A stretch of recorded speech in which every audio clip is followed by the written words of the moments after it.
আসসালামু আলাইকুম। আমার মুসলমান ভাইদেরকে বলছি, যারা এখনো পর্যন্ত রেজিস্ট্রেশন করাননি, মাদ্রাসা, মসজিদ, খানকা রেজিস্ট্রেশন করেনি, তারা অবশ্যই রেজিস্ট্রেশন করিয়ে নেবে। কেননা রেজিস্ট্রেশন না করালে সরকারের তরফে বড় চাপ আসছে, বড় অসুবিধা হবে। বিশেষভাবে যারা মাদ্রাসা চালানো, মসজিদের সেক্রেটারি, ক্যাশিয়ার, মাতোয়ালি আছেন, বিশেষ করে তাদেরকে বলবো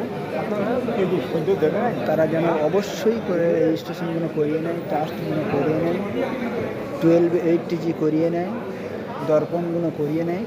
কেন এখানে এসে দেখছি শুধু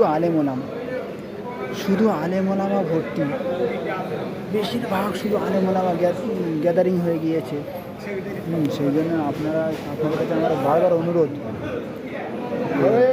যারা মাদ্রাসা মসজিদ নিয়ে আছেন তারা মাদ্রাসাটাকে যদি বাঁচাতে চান, তারা অবশ্যই করে লিল্লাহের জন্য তাকওয়ার দিকে খেয়াল করে মাদ্রাসা রেজিস্ট্রেশন, ট্রাস্ট, দর্পণ, 12-8TG, প্যান কার্ড, মাদ্রাসার ব্যাংকের বই, অ্যাকাউন্ট সব করে নিন। তা না হলে পরে খুব পস্তাতে হবে। এই বলে আমি রাখছি। আমার নাম মীর আব্দুর রহিম, মশাটা বাড়ি, ডায়মন্ড হাওড়া থানা। আসসালামু আলাইকুম ওয়া রাহমাতুল্লাহ।